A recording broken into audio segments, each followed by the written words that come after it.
going to hear from a bunch of Albert's friends. But I just want to give one word of introduction. Imagine this image. Imagine some city throughout history where the planes are flying over, army planes, and bombs are being thrown down on the city until it's devastated. And you see it in its rubble and its devastation. And then you come back a little while later, and on top of one of the piles of rubble, you see a few flowers growing. That devastation is what we've experienced over the past few weeks. Nothing more catastrophic than the loss of a 20-year-old boy. But over the past week, we've seen some flowers growing. One of those flowers is our awesome community. To say our community is good is not fair. It's insane. In the Missry house this week, there were not hundreds, thousands of people. So many of them even before they came back from London. Hundreds and hundreds of people stood outside the funeral in the freezing cold. It's a Sunday, and people have a lot of things to do, and there's a room full of people just to honor your family. Another one of those flowers are your close friends. We watch the friends be there in every way, carrying water into the house, sitting there with your kids, sitting there with your family, friends making group chats of hundreds of boys and kids, reading Tehillim and saying Mishnayot, starting classes. Some dozens and dozens of people came yesterday morning to pray first minyan with Morris and his sons. And maybe the tallest flower of them all is Morris and Linda. You didn't prepare for this, you didn't expect this, but the entire family community got a little window into your family this past week. And all we saw is beauty. How the dignity that the two of you had, whether it was flying to London, coming back to London, standing before the community, Morris, and giving a speech that rabbis couldn't have given, with so much faith and so much dignity and so much real emotion, couldn't have been more beautiful. Watching your son speak, seeing a window into Albert's life and all the people he impacted in only 20 years. It still feels like devastation, and it still feels like we're under the rubble. But we're watching little flowers grow. And our job in the next few weeks and months to come is to continue to water those flowers. We're going to first hear from Albert's brother-in-law, Rafe Tower.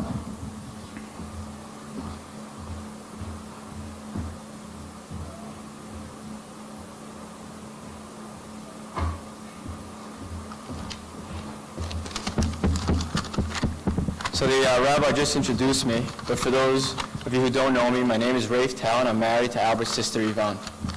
I met Al in June of 2014 when Yvonne and I began dating. Al was 16 years old, and wow, what a guy. From the onset, Al opened his arms and heart to me, treating me like one of his brothers. He showered me with love, jokes, and his trademark giant hugs. A year later, while I was engaged to Yvonne, we went as a family to Israel for Jacob's bar mitzvah. Without hesitation, Al and I decided to room together. Throughout the 10-day trip, we bonded exponentially and shared remarkable laughter and love. I will always be thankful for those nights we spent as roommates and the memories we created. In a way, I had a unique entrance into Albert's life because I went from not knowing him to spending substantial time in the Missry home. This was especially true when Yvonne and I lived with the Missrys in Deal during the summers. We did so many standard brotherly things together, such as watching European soccer on Sunday mornings and playing ping pong outside in the backyard. Al and I quickly realized that we were the best ping pong players in the family, and were both quite competitive, though I couldn't figure out how to beat Al. I tried different game plans, targeting his backhand, hitting with more spin, going for more winners, but nothing worked. Until one day I noticed that Al always chose which side he wanted to play on first, and it was the side against the wind. He would hit as hard as he could, and the ball would still land on the table. And that's when a 20-minute argument ensued about switching sides. I argued that by switching sides, neither of us would have an advantage. And although he opposed his viewpoint, Al finally relented and we agreed to switch sides every game. Wow, I actually won an argument with Al, I thought to myself, and I'll finally start beating him in ping pong. Al won the next 5 games and taught me a hard-fought lesson. While I can speak endlessly about the laughter and fun experiences we've shared, in reality, the magnitude of my relationship with Al was much greater than that. He was and always will be one of my younger brothers. One day, when Yvonne and I are blessed with children, I will ensure that they know their Uncle Albert and learn about the positive impact he's had on so many people. They will hear the beautiful stories that we've heard throughout the past several days, and his goodness will compound throughout many future generations. Standing here speaking about the future, a tornado of emotions rips through my mind and body. But amidst all of this internal commotion and confusion, I'd like to clearly convey some of my feelings to my mother-in-law, father-in-law, my beautiful wife Yvonne, Herbie, and Jacob. My heart is heavy and aches constantly. It pains me to see you go through this unfathomable tragedy, but I admire the strength you all have shown. Please know that I'm here for you each and every day, as a shoulder to cry on and a face to smile with. Words cannot describe how thankful I am to be part of this family and share the love that's within, and I know that there are only brighter days ahead of us. I look forward to celebrating countless happy occasions together with Albert celebrating alongside us. I'd like to further portray to everyone how warm and loving Al was by sharing one of the last interactions I had with him. Just a few weeks ago on my birthday, Al touched my heart by sending me the following text message. Happy birthday, Rafe. I think I can say this from all the Missrys that we couldn't have gotten a better guy to marry my sister. This text was not about me. It was about Al. It shows that Al truly knew how to make everyone around him feel the most special. Albert, I love you, and I'm thankful I got to know you. You will always have a part of my heart and be my younger brother forever.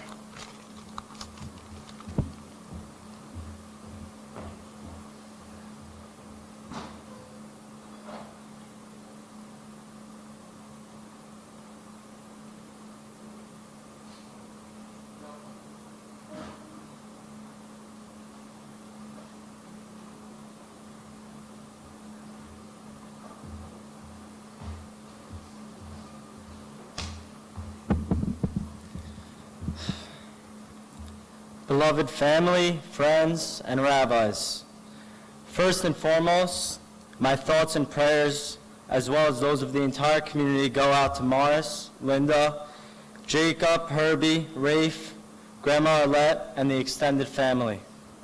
We are by your side during this tragic and difficult time. For those of you who do not know me, my name is Joseph Cohen, also known as Joko. Last Shabbat, I lost my best friend.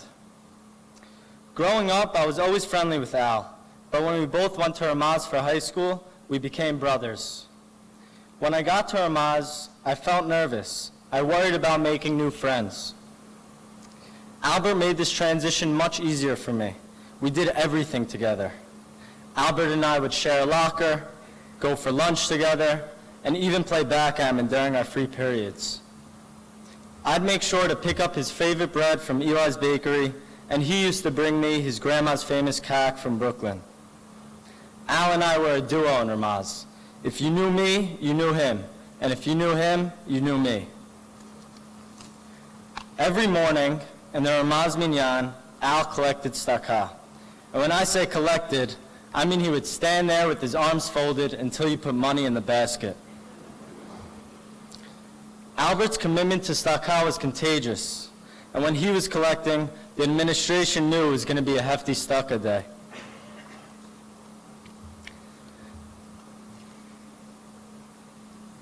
The past 2 months, in senior year, I was accepted to Babson College in Boston. When Albert was accepted to Boston University, I might have even been happier than he was. In freshman year of college, I would go to the Apes fraternity for some social events. When I got to the door, some of the bigger frat brothers wouldn't let me in. Albert would come to the door and say, "If you don't let Joko in, I'm leaving." Al always had my back, no matter what. And I know I'm not the only one here who has experienced Albert's devotion to Achnasat Orchim. I'll never forget those nights with him in Boston. The past 2 months, Albert, Eddie Haddad, Douglas Michon, Daniel Dishi, and I spent a semester abroad in London. I can't express how grateful I am to have spent the last few months with Al. Our time in London was full of enjoyment. Albert was the ultimate roommate. From our personal concierge, to our personal chef, to a live-in handyman. He did everything. He organized our weekend trips. He found our apartment for us. He even flew up to London a week before us just to make sure we walked into an apartment full of groceries, beddings, hangers, and even Wi-Fi. Albert would cook us 5-course meals. The food was delicious, with Linda's recipes, of course. There was one day where my doorknob broke. Douglas and I tried fixing it, but we came to the conclusion that we needed to buy a screwdriver. Being the entrepreneur that Al was, he came into my room with his usual confidence and said, "I could fix it." Within seconds, he took my iPhone charger and used it as a screwdriver to fix my doorknob. Don't ask me how, I have no clue. All I know is that Al was truly brilliant. No task was impossible with Albert by your side. A few weeks ago, we went to Albert's favorite restaurant in London. When we showed up in sweatpants, the manager told us that we couldn't sit due to their dress code policy. We were ready to find a new restaurant to eat at, but Albert was having none of it. Somehow, he persuaded the manager to sit us. Albert never took no for an answer. This is something he definitely learned from his dad. It was always Albert's way or the highway. The past 2 months, Al woke me up every day. He was my human alarm clock. Al was a bundle of energy, a walking espresso. He knew there was so much to live for and lived his life trying to make the most out of every day. Now that he's gone, I truly feel woken up. I see life through a different perspective. I appreciate what I have, and I look forward to all that we will do in my best friend's memory. They say, in order to be great, surround yourself by great people, and that's why I always hung out with Al. Al, you were the sixth man of our crew tape, and even though you were sixth man, we all know you were the real MVP.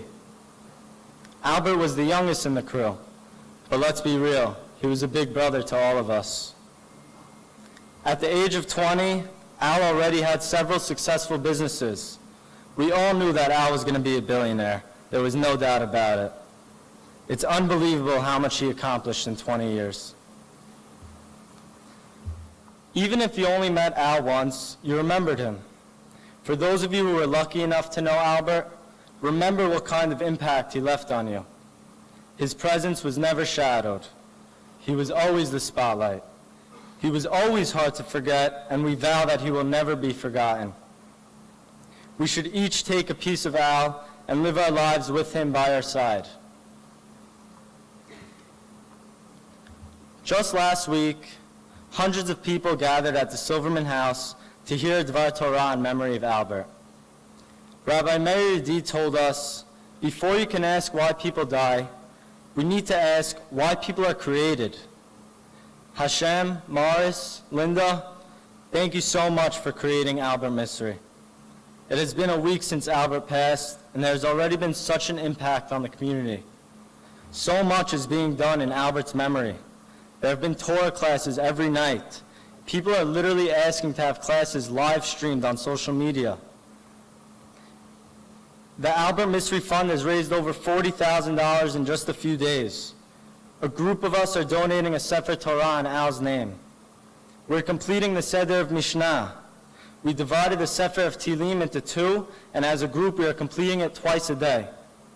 Many of us have vowed to wear tzitzit every day, or do something as simple as saying Asher Yatzar after the bathroom.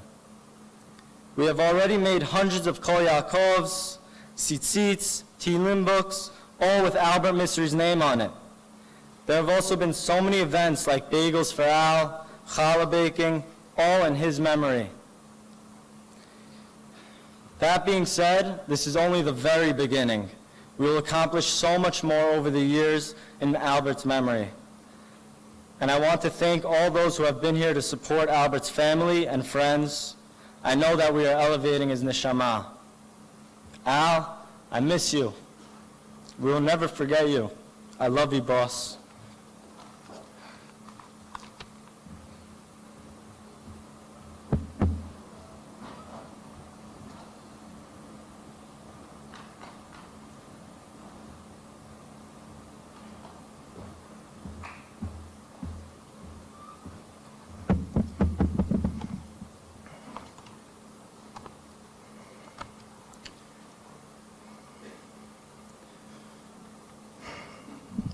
With Rabbi Haber's permission, I'd like to piggyback off of one of the major themes of his speech at the funeral, and that is the question of why and the question of what. This past week has been emotionally, spiritually, physically exhausting for everybody, especially the family. And none of us sitting here today are the same people that we were just a week ago.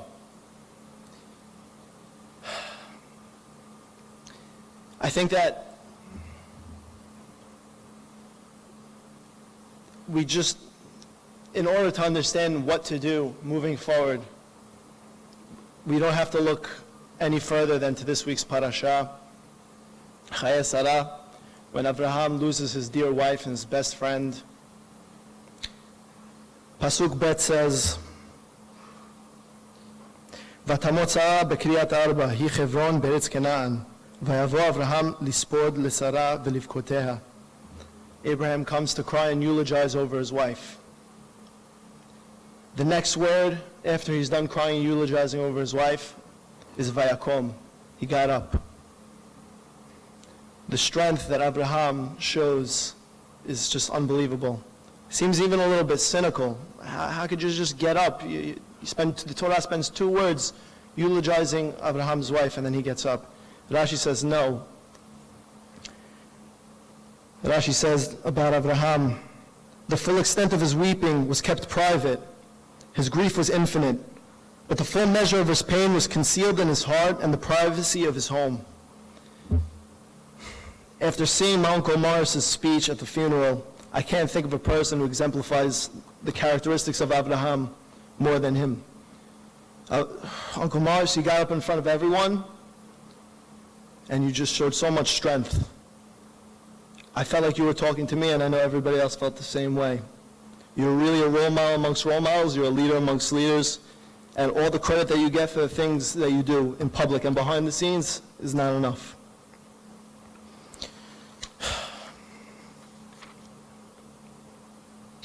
As strong as your Uncle Morris, you're not the strongest person in the family, in my opinion. I think that goes to my cousin Yvonne. When you guys were away in London, Yvonne was really the sachbit bilbet. She's the head of the household. She took care of everyone. Nobody knew what to do. We came to visit. What the heck are we going to say? We sat with Yvonne, and she made us feel welcome. So much strength that you get from your parents. It's just unbelievable. I look up to you as a big cousin, and if my daughters are half as great as you, I did a good job, trust me.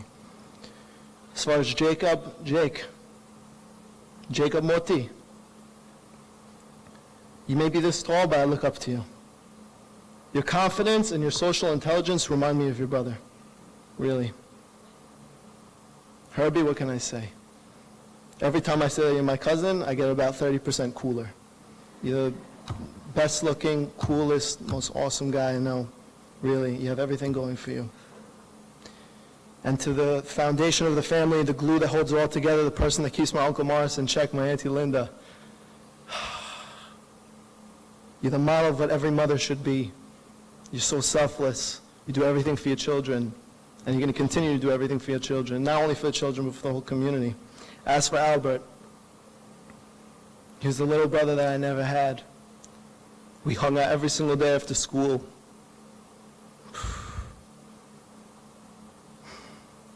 He would hang out with my friends, 5 years younger, and he was just part of the crew. Everyone loved him. One of the most memorable stories I had with Al is, I was about 12 years old, Al was 8, and we decided we were going to take a trip to the lighthouse. He had his cool electric bike, and I had my bicycle. We said we're going to go to the lighthouse. He's 8. We got on the bike, we started miles and miles of biking, we get our ices. I don't remember how the ices taste, but I do remember that on our way back it started pouring rain. Pouring rain. And as we were riding and riding back home, I'm telling you, I don't know what was flying. Why the heck do we have such a stupid idea? I just remember two things. It was that when we got to the house, the garage of Grandma Arlet's house was open, and Auntie Linda was standing in the garage before cell phones. So, where the heck did you guys go? But she didn't even get angry at us. I remember the entire time my cousin Albert was laughing. You know, and that really teaches me that when life throws you a curveball, when you're stuck in the rain, you gotta think like Albert, man. Just laugh. Find one thing, be happy about it. He had big hands, he had big feet, he had a big smile, he had a bigger heart. You met Al one time, you never forgot him. And just in conclusion, I like to pivot back to the parasha.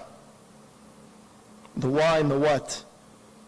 After Abraham loses his wife, he asks himself, he might have also asked himself the question, what do I do now? And he goes to Bnei Cher to buy a grave for his wife, a plot of land. And Bnei Cher tells him, dude, you're a tzaddik, we'll give it to you for free. He says, I don't want it for free. I know I could get it for free. I want to pay you for it. Because I'm not doing it for myself. I'm not doing it for my wife. I'm doing it for the family. I'm doing it for the community. I'm doing it for future generations. I'm doing it for Am Yisrael. Abraham gets up, and his what is a selfless act. And I think that each and every one of us in this room have a duty and a responsibility to think, what can we do selflessly, bizchut, in the memory and in the honor of Avraham Avinu and Avraham Missry. I love you, Al, but you left this world a better place. And this world will be a better place because of you.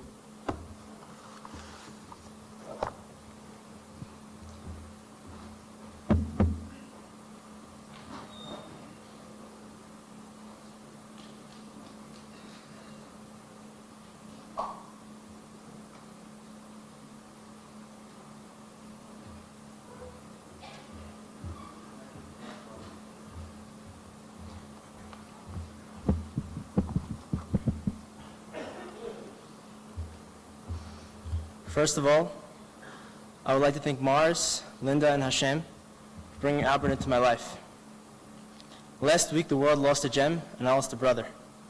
I don't believe I would be the same person I am today without him. Through his power and influence, he taught me how to act, how to treat people, and most importantly, how to be a true, genuine person, just like he was. What he taught me throughout my life ultimately helped me make me into the man I am today. Not to take anything away from my parents, but Albert was one of the greatest influences I ever had. Albert was essentially the older brother I never had. Although I was almost a year older than Albert, I respected him and admired him like he was 30 years my senior.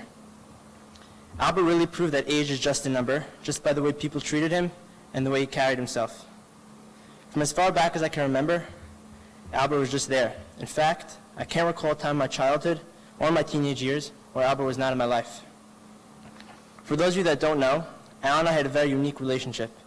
We weren't always in the same crew. We didn't speak to each other 24/7. But even through that, our bonds were as strong as can be. On multiple occasions in elementary school, when I was talking to people and I would mention Al's name, people would say to me, "You guys are cousins, right?" And laughing, I would reply, "Nah, just family friends." Everyone figured that we must be cousins because we were so close, but yet in very different groups. Even from a young age, Al inspired me and I looked up to him. Back in Mag and David, in this building, Al would go every morning and sell bagels to the kids in my grade.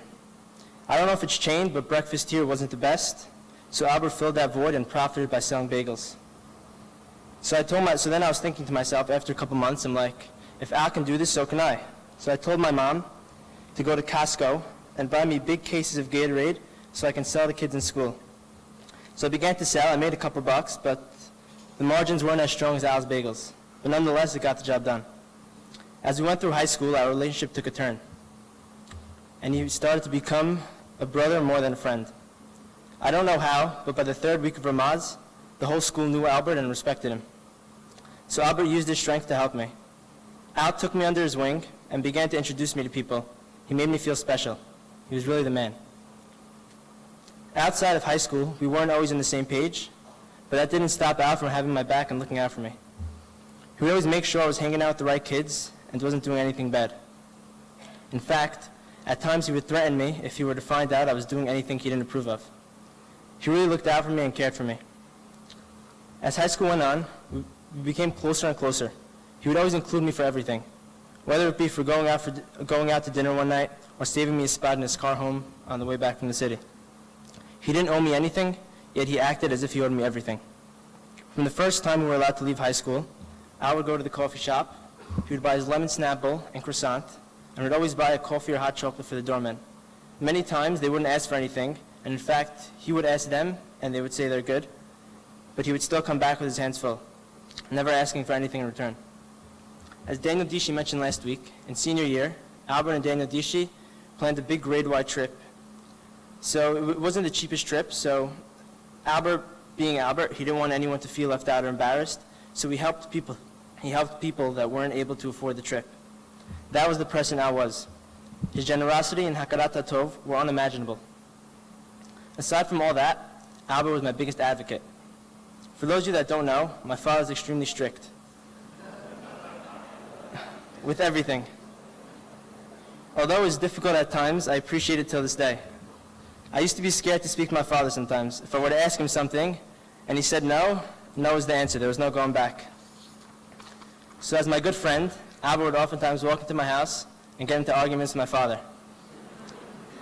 For example, when I received my driver's license, my parents didn't allow me to drive. So I was talking to Albert. I'm like, Al, it's not fair. They're not letting me drive. I got my license. He said, Kenny, I got you. So he came to my house that night or the night after. I forgot. And I can remember him arguing with my father in the kitchen as I sat and watched him do his wonders. A couple of days later, my parents changed their mind, and they said, Miro, you can drive, but just not to the city. Countless other times, my father would punish me for trivial matters. Albert would come to my house and argue with my father, explaining that the punishment did not fit the crime. Most of the time he didn't succeed, but it was really the thought that counted. They say the apple doesn't fall far from the tree, and that was true about Albert. He was like a mini Morris. At times, Albert was a mini Linda. Albert was the most hospitable person I knew. Whenever I would walk into his house, he would always offer me orange juice, a bagel, cheese, cucumber salad, barbecue, whatever I wanted. Once I was staying by the Missrys in Florida, and every morning for breakfast, I would make a scooped out bagel with za'atar and with cheese and za'atar. It was like he received pleasure by making other people feel happy and feel welcome. Many times, he would ask me what I want to eat, and I would say, Al, I'm good, don't worry about it. And then he would scream at me, insisting he make me something. He was the most generous and hospitable person I knew. He always had my back and looked out for me, and was there whenever I needed him, and at the same time, I always respected him and admired him. I'll say it again, Albert Missry was the big brother I never had. Unfortunately, Albert is physically not here with us right now, and all that we have left is his legacy and the impact he had on everyone here. Moving forward, it is our obligation to further his legacy wherever we go. From showing more love to our parents, to looking out and caring for your friends, to opening our homes and making people feel welcome, ultimately, we must come together and do good just as Albert would do and keep his legacy alive forever. Before doing anything, we must ask ourselves, what would Al do? And we should continue to make him proud and do only positive things in his merit going forward. Amen.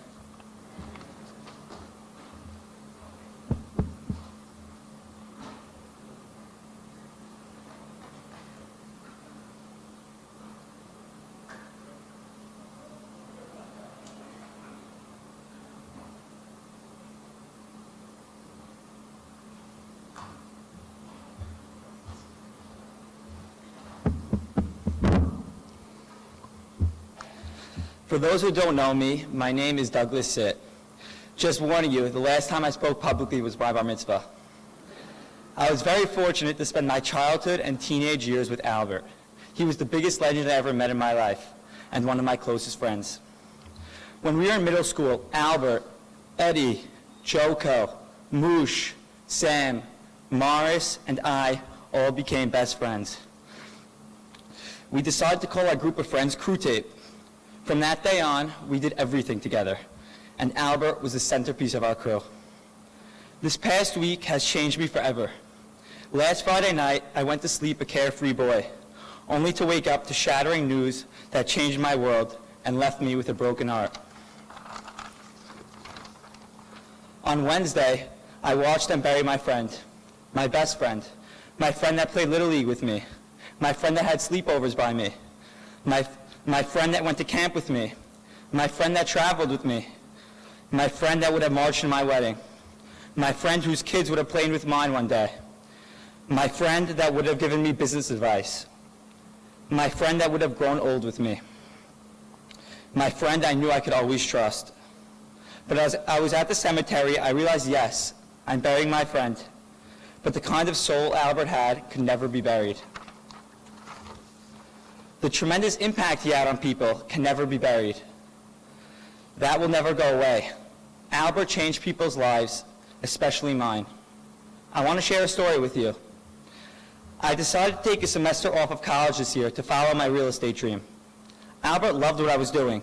He wanted to know everything, every detail, every step I planned to take. He was so excited for me, he was so excited for me. I signed my first contract and couldn't wait to tell him. Maybe because I wanted him to be proud of me, or maybe because he was like my brother. The plan was, when I closed my deal, I would go to London and celebrate with him. That would have been this coming weekend. Albert, this week has been a roller coaster of emotions for me. When I think of you, or say your name, I can't help but put a smile on my face. Why? Because there was no one funnier than you. You were the life of the party. You watched over us. You led us. You told us what to do, when and where.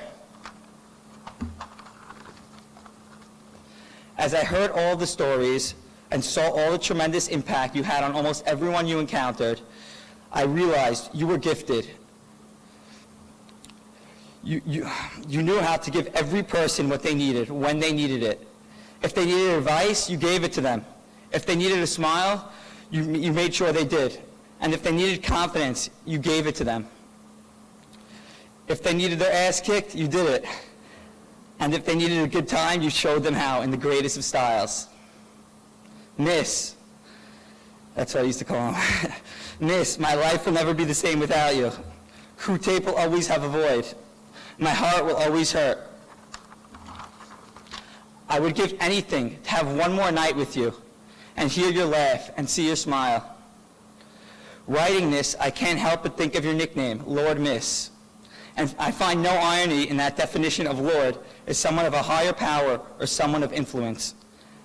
Albert, I realized this week you did have a higher power over people.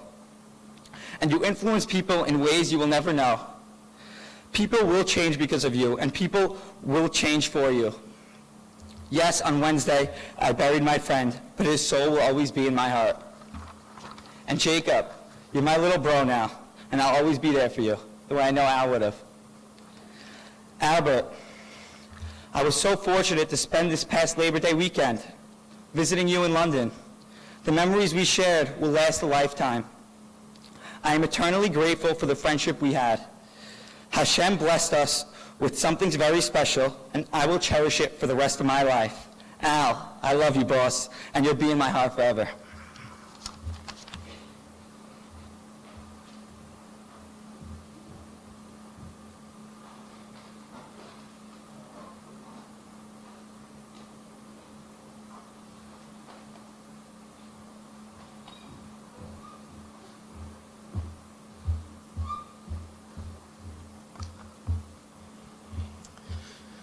Hi, everyone. For those of you who don't know me, my name's Adam Ash. I've been a close family friend with Morris, especially since the 3rd grade in Mag and David on the Avenue P building. And we raised our families together, like so many of us in the room.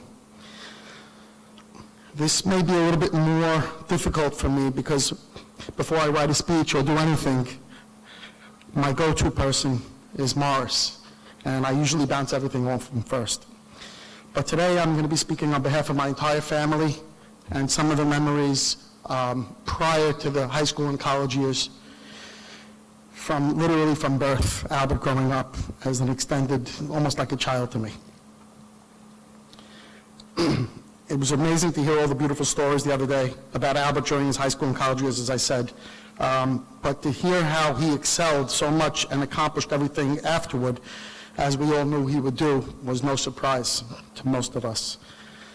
We experienced countless family vacations across the globe, had numerous sleepovers, enjoyed barbecues by Mrs. Pardo in the summer, and shared some fabulous Shabbat dinners together. For those of us who are close to Linda and Morris Missry, we know that they are the ultimate dynamic duo, which shaped Albert's incredible character. Albert is like a fine diamond with so many qualities and so few flaws. Here are a few memories I'd like to share with you. Morris reached out for a letter of recommendation for Albert, who was applying to BU at the time, Boston University. I thought to myself, wow, this should be a cinch and come so natural to write about Albert. Ironically, I was able to retrieve the letter just this past Friday, November 10th, and ironically, the letter was dated November 10th, 2014, 3 years ago to the day. This is what I wrote at the time. To whom it may concern, I've known Albert and his family since birth. Albert comes from a strong background of educated leaders that holds a high regard for work ethic, education, and perseverance. He has innate leadership qualities that most would agree to be unmatched. This strong determination to accomplish tasks and challenges of all kinds always came natural to Albert. I recall Albert collecting charities for various community causes from a young age. He accomplished this in a most creative style that was timed to perfection when asking for a pledge. Boston University, or any university for that matter, would be proud to have Albert as a student. Sincerely, Adam Ash. Note, as we all knew, Albert was accepted to BU and certainly made his mark. Just another cute story from my kids, and I'm going to speak on behalf of the boys and my daughters, Abe and Joe, Violet and Sylvia. The sleepover. It was a Saturday night. Abe and Joe had made plans with Herbie to sleep over after Shabbat lunch. The boys were probably 10 or 11 years old at the time. Albert was around 7. Albert always wanted to hang out with the big boys because they were older. I remember him calling my house and putting on his fake crying to Sarah and saying, because Morris and Linda had said, no, you can't sleep over. But he called Sarah, and he went every angle to get his way, and then called myself and said, I want to come, with that fake cry. And of course, he always got his way, as everybody alluded to. He came in with his PJs and his cute smile and his usual excited and fun style. He asked Joe to come upstairs and said, I want to show you something. He brings his bag. Instead of his toothbrush and pajamas, he emptied his bag that he brought, and in the bag he had over 10 cans of Sprite, even though sugar was a no-no at night. And Morris and Linda always said, no sugar at night. It was just one of many stories. My daughter Violet, she was saying that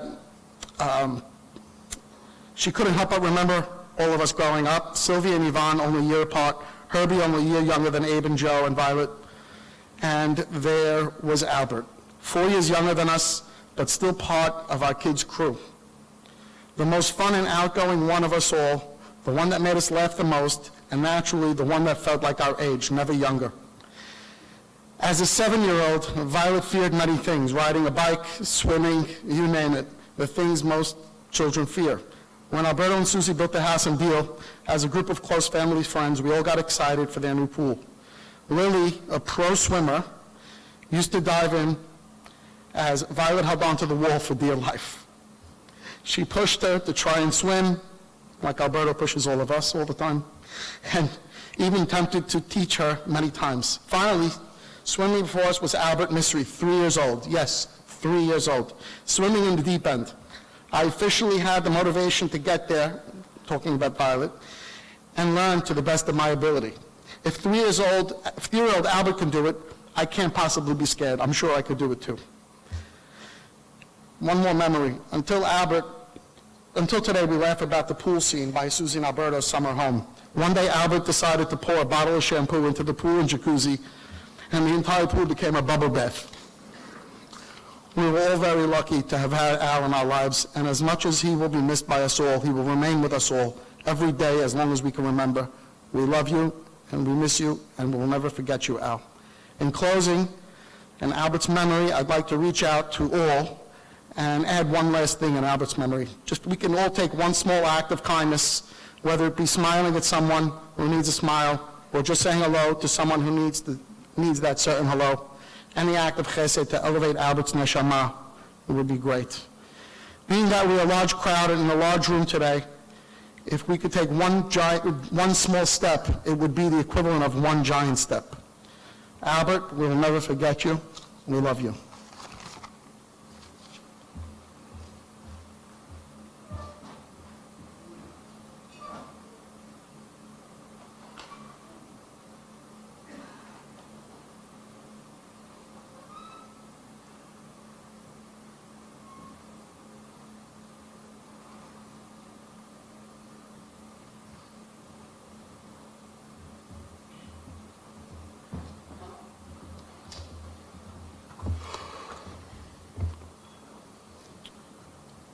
Al, for 2 years, you were the heart, the pulse of everything my life was about.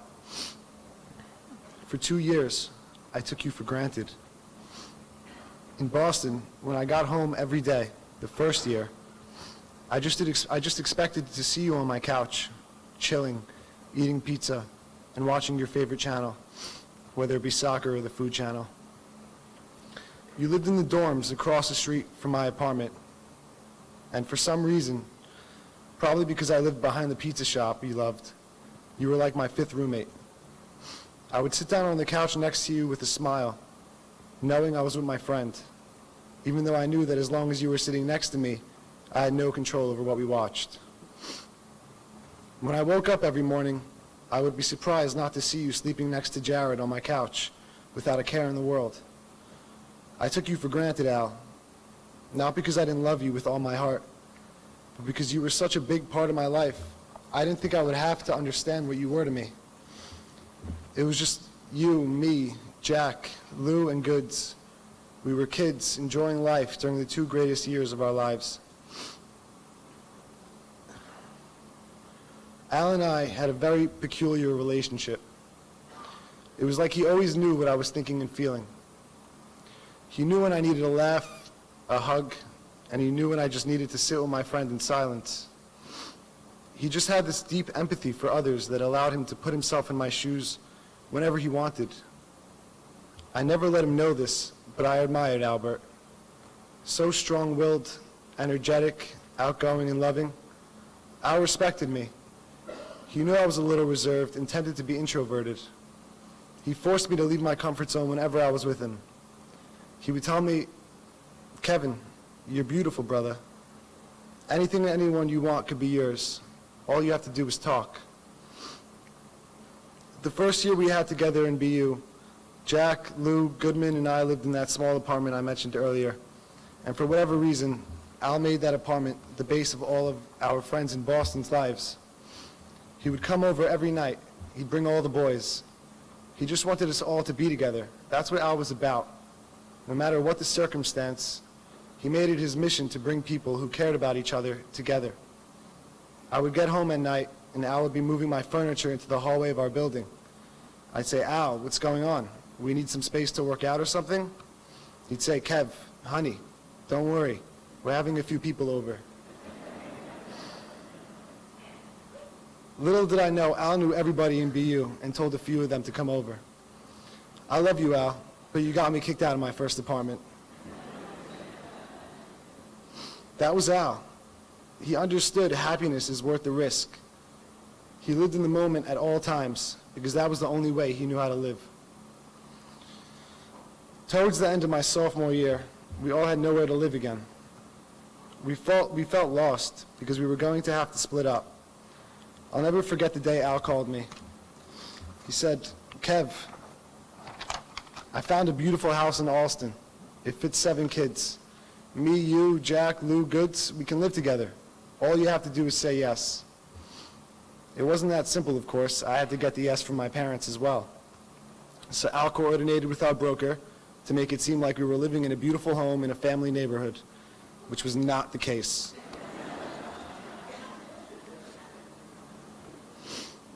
When speaking to Morris, Al's father, a few days ago, he asked me what I learned from Al. Firstly, I learned that making others feel cared for and together will bring happiness more satisfying than anything else. The first day we moved into our home, 5 of my roommates and I spent the full day settling ourselves in, moving our bedrooms in, unpacking clothes, normal stuff like that.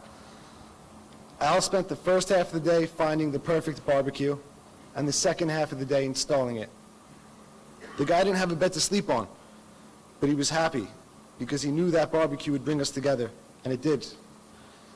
We ate our first meal as a house on that barbecue, and countless meals after that. He was special.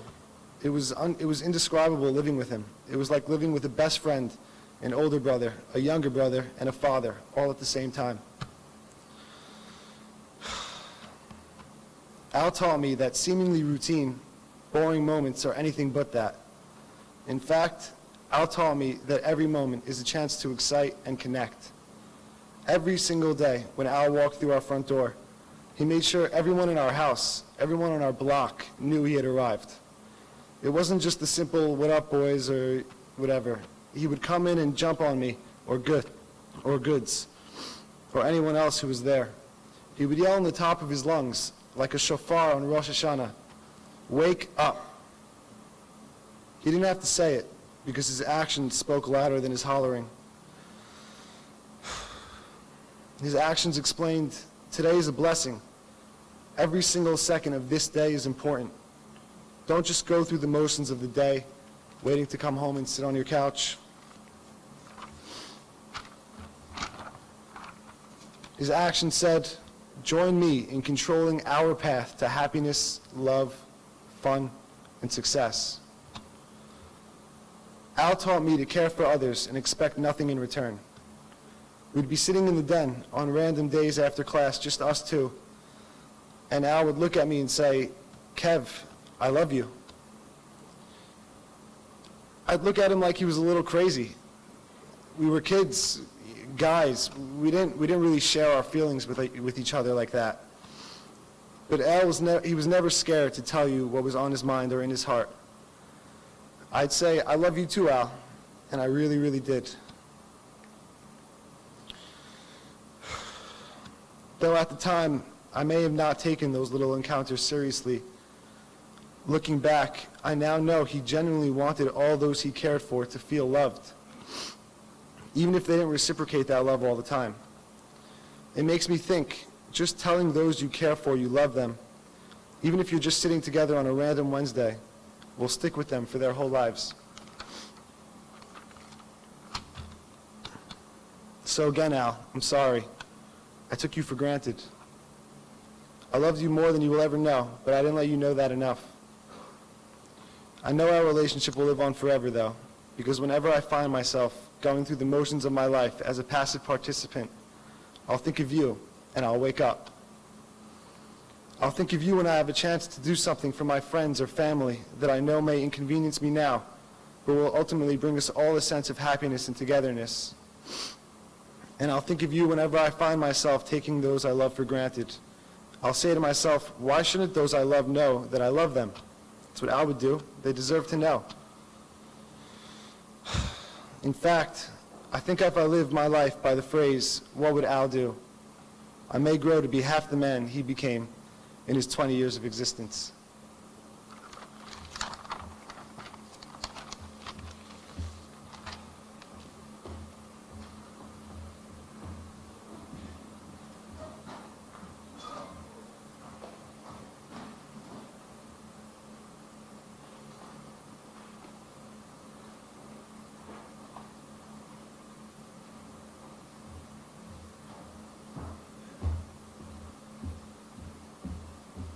Josh, sit. You're up.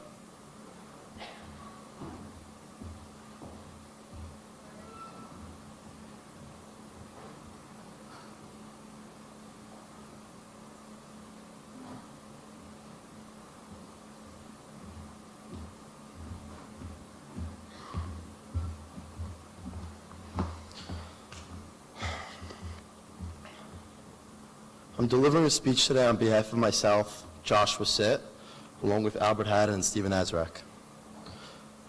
First, we want to thank the Missry family for giving us the opportunity to speak today about Albert. We are humbled to speak about him and just to tell you a little bit about who he was to us. Saturday, November 4th, will be entrenched in our minds forever. But while everyone thinks that Albert's life has ended, in our minds it has also begun. Time is not real. It is only a constraint of which our bodies abide by, while our spirit continues to live on. We were given the opportunity to engage with Albert Missry for 20 years. We learned a lot from Al, and are happy and honored to be just some of the few people who considered him a best friend and a brother. Through this experience, though, all the great attributes and amazing accomplishments of Al have been illuminated. His great passion and authentic character should be mirrored by all. Everything about Albert was larger than life, from his hands to his character to his heart. Every time he spoke, we felt his passion. In every sport he played, we felt his passion. And in all the advice he gave us, we felt his passion. In all honesty, Albert was not the best athlete. But he tried harder than anyone, and most definitely talked a bigger game than anyone. He was convinced that his passion would compensate for his lack of athleticism, and at times it did. His passion in tennis can be seen in the amount of balls that he hit over the fence. But at the same time, he would always go over the fence, through the bushes, and get the ball to keep practicing. He was endlessly persistent to prevail. We remember the time that he beat Eddie Haddad 7-5 in tennis.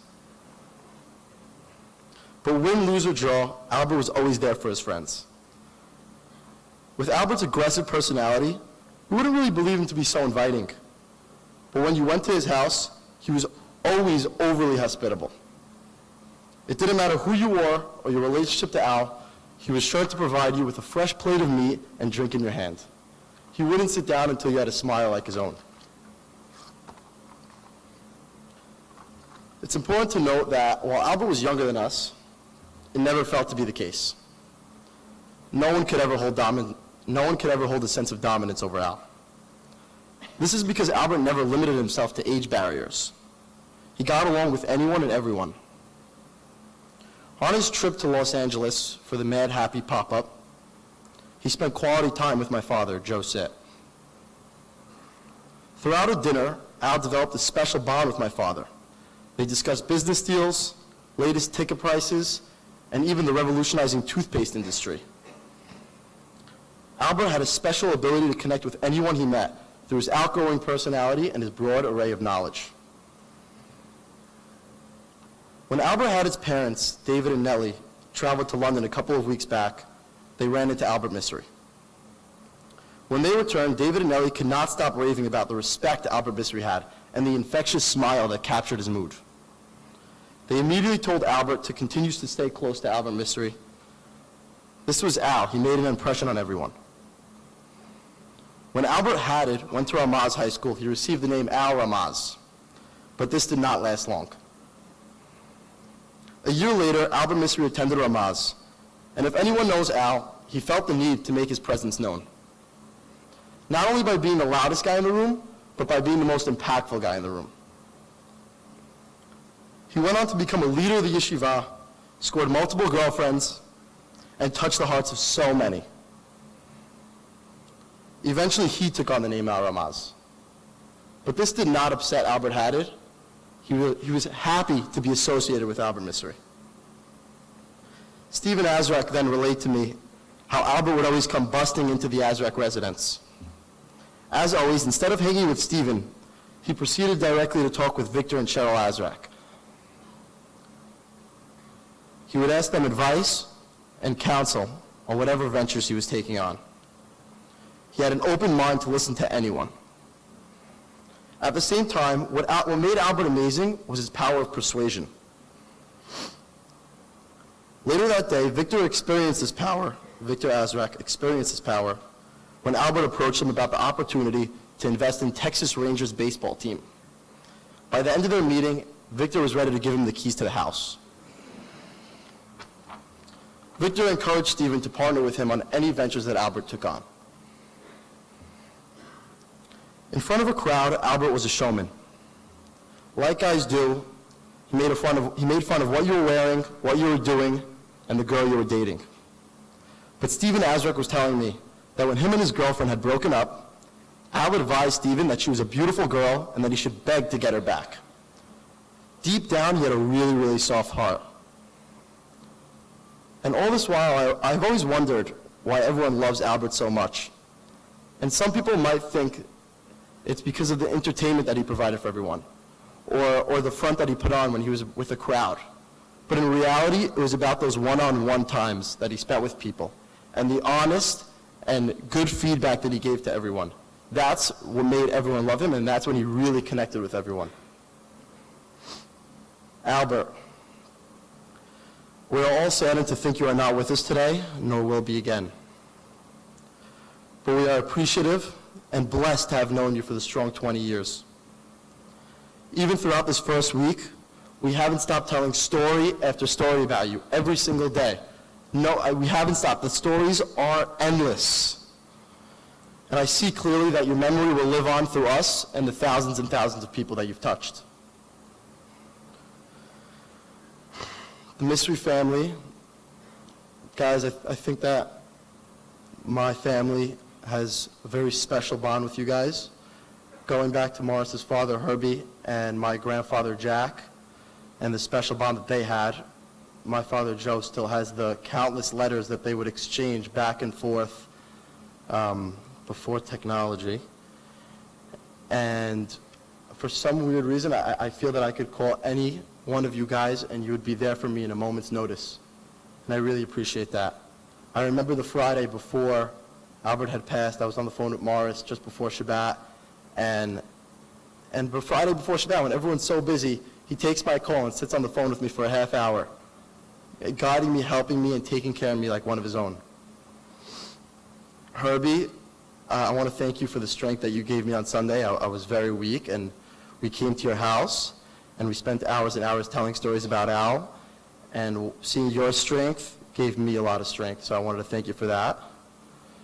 Jacob, now that I can't partner with Al, I was wondering if I could still partner with you.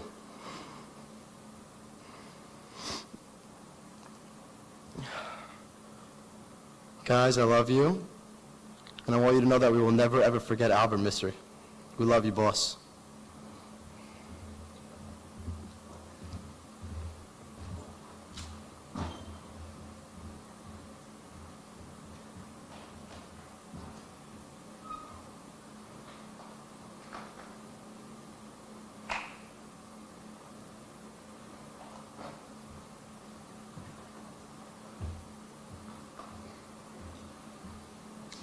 Don't worry, I'm not going to give a long speech here. And Josh, just for the record, that half an hour is billable time.